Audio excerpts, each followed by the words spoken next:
Stephanie and Kim to run for school boards. Like they see it's like, hey, if I can help our kids succeed. So if your childhood, if the kid's success rate and education levels went up, you'd be like, yes, that's a cause for celebration. What else would actually make you feel truly happy if it got better?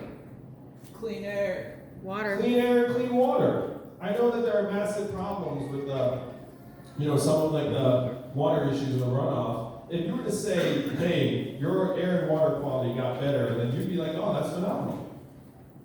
How about mental health and freedom from substance abuse? Yes.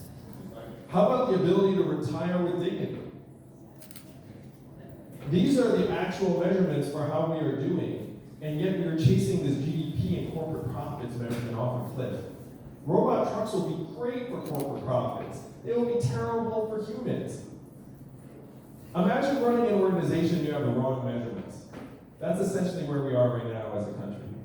We have three giant measures that we keep getting beaten over the head with, saying things are going great. What are they? GDP, headline unemployment, and stock market prices. And I'm here to tell you that all three of these have no relationship to how we're doing. Even Donald Trump, when he ran for president, he was like, fake news, headline unemployment number is garbage. Now he's president, he's like, oh, the numbers are real. Like, you notice that? I'm going to think about that for a second. Unfortunately, he was right the first time. The numbers are garbage. And, I talked a bit about GDP. Even the inventor of GDP said 100 years ago, this is a terrible measurement for national well-being, which never used to that. That's a direct quote. Headline unemployment doesn't include people dropping out of the workforce, doesn't include underemployment, doesn't include the fact that 94% of new jobs are temp gig or contract jobs that don't have benefits. It obscures all of this weakness in the market. Stock market prices, the bottom 80% of Americans own 8% of stock market wealth, the bottom 50% own essentially zero. Why would you have a measurement that corresponds to like the top fifth of your population and pretend that it corresponds to 100%? Like, it doesn't make any sense. So we're following the wrong measurements off a cliff, and we need the right measurements. And as your president, I will present to you the right measurements every single year at the State of the Union on a PowerPoint deck. I'll be the first president to use a PowerPoint deck at the State of the Union. If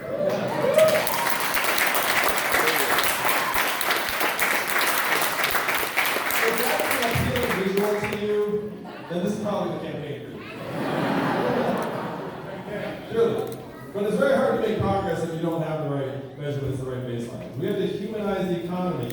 Your mission is to rewrite the rules of the 21st century economy to work for you.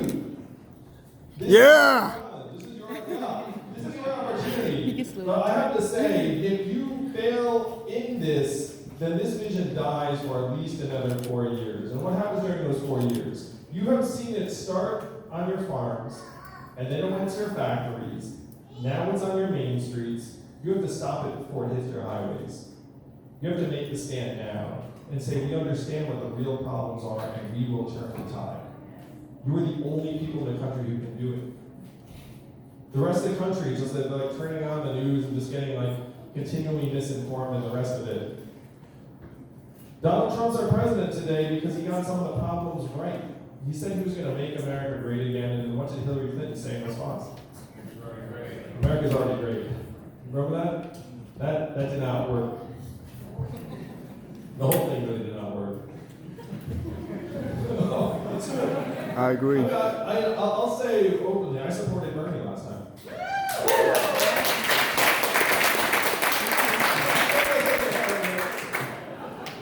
Some of you liked it, others not. It's all right.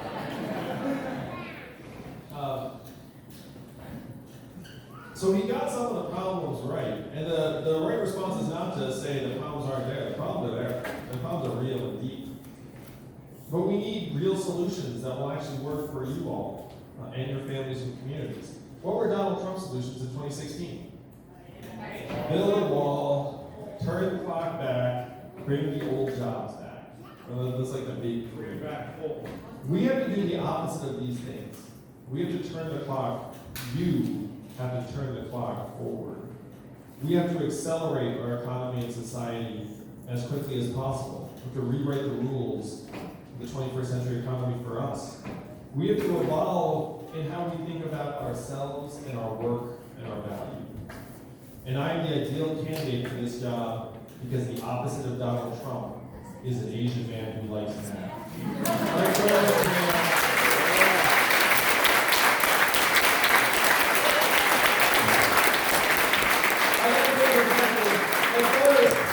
MAP is an acronym. It stands for Make America Think Harder. And that is what you all must do. We have to actually solve the real problems that got Donald Trump elected. And then let the country know it's not left, it's not right, it's forward. And that is where you all will take the country in 2020. Thank you all for coming out.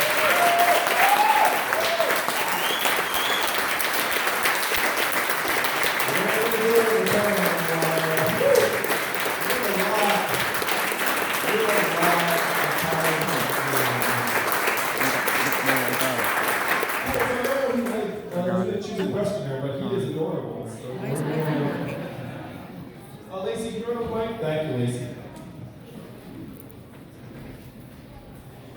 My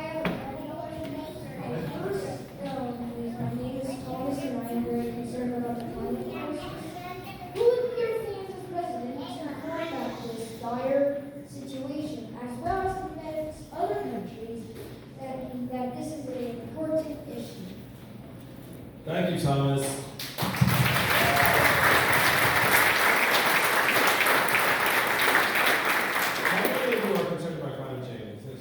If you don't have your hands up, you really should. It's a dire threat, Thomas, and on behalf of adults everywhere, I apologize that we've left your generation such a mess. I have 7-year-old and 4-year-old boys, and they're why I'm running. I looked at them and I said, we have to do better for you. Climate change, unfortunately, is something we should have acted on decades ago. There's a proverb that says the best time to plant a tree is 20 years ago, and the second best time is now. We didn't do it 20 years ago, so we have to do it now. Now, what does planting a tree mean in this context? I presented an exhaustive climate change plan that would get us to, well, first, here's the thing, like the big tension, the big tug of war, Thomas, is that people are getting convinced around the country that moving towards a renewable source of energy is going to be bad for jobs, it's going to be inconvenient, it's going to cost a lot. And we're in a country right now where 78% of Americans are living paycheck to paycheck, and almost half can't afford an unexpected $400 bill. So if you can't pay next month's rent, and I come to you and say, hey, we need to fight climate change, what's a very natural reaction?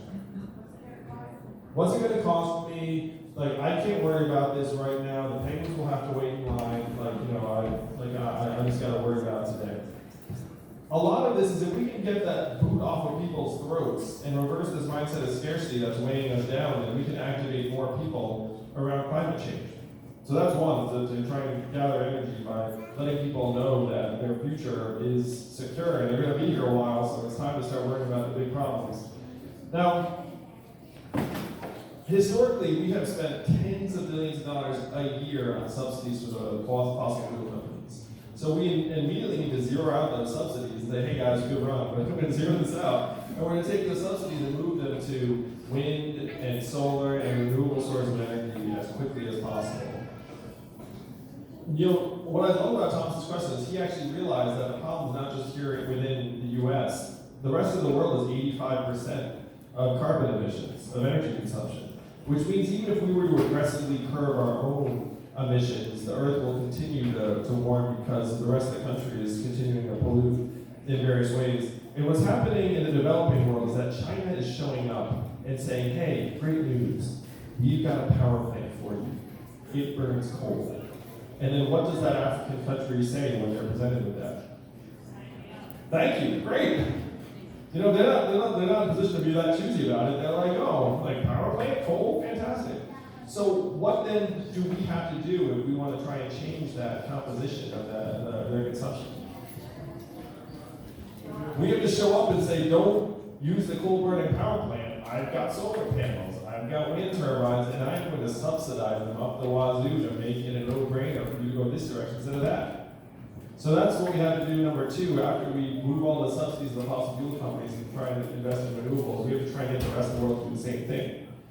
We have to be clear-eyed about the fact that at this point, unfortunately, the horse is out of the barn, and we should invest tens of billions of dollars, even hundreds of billions of dollars, in helping protect ourselves and our communities. In my plan, it's called Move People to Higher Ground, which is a little bit dramatic, but it's not actually wrong.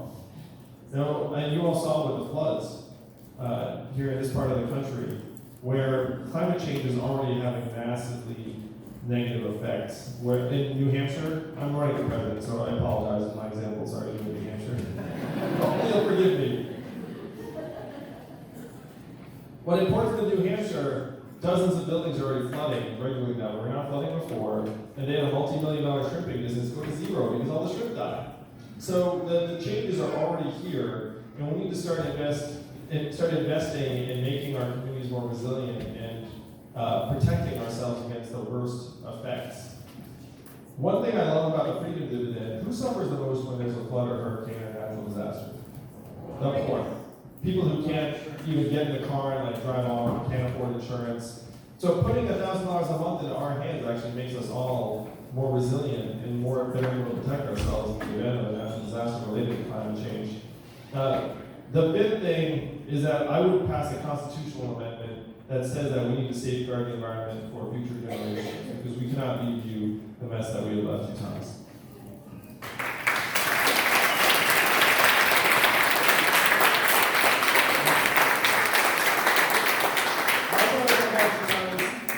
I like to go man, woman, in this case boy, woman.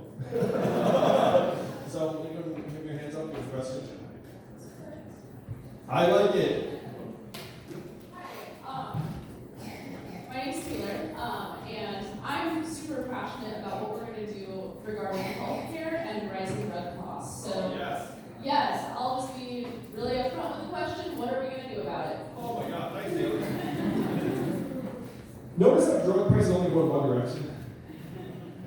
Not like, oh, it got cheaper this year. It just goes up and up, because that is their business model.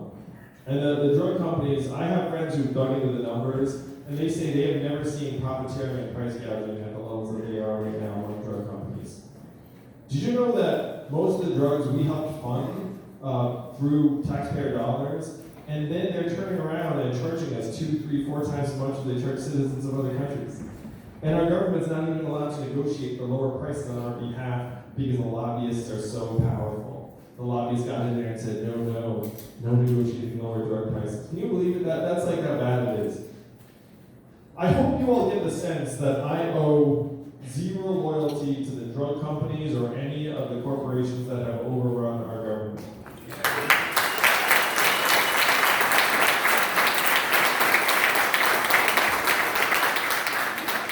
Again, of the $10 million we raised last quarter, zero corporate PAC money, all just grassroots individual funding. So how are we going to break the backs of the drug companies and get the costs of that? I've got a 4-part plan. Number 1 is you say, of course the government can negotiate for lower prices on our behalf. Number 2, you say you are not allowed to charge us more than you charge citizens of other countries. Seems pretty obvious. But that alone would bring prices way down. Now here's the hammer. Number 3 is if you can't comply with number 2, then we're allowed to publicly appropriate the license of the drug in question. And then number 4, we have a public manufacturing facility that can then manufacture that drug. These drug companies do not care about our well-being. They care about one thing, the bottom line. So what we have to do is we have to hit it where it hurts. We have to say, if you do this, it's going to be very, very bad for your bottom line because we appropriate this license. That's hundreds of millions, billions of long term. I already know what the counter arguments to this are going to be for the drug lobby. They're going to say 2 things. Number 1, we can't make money like this. And I'll tell you, that's total nonsense. I think the profit margins are incredibly high. Number 2, they will say, we cannot invest in life-saving drugs and research if you do this. And I will also say, nonsense. Because you guys stopped actually researching compounds for new drugs years ago. Well, this is true. Like a generation or 2 ago, they had big labs and PhDs that were trying to come up with new drugs. But they found it was too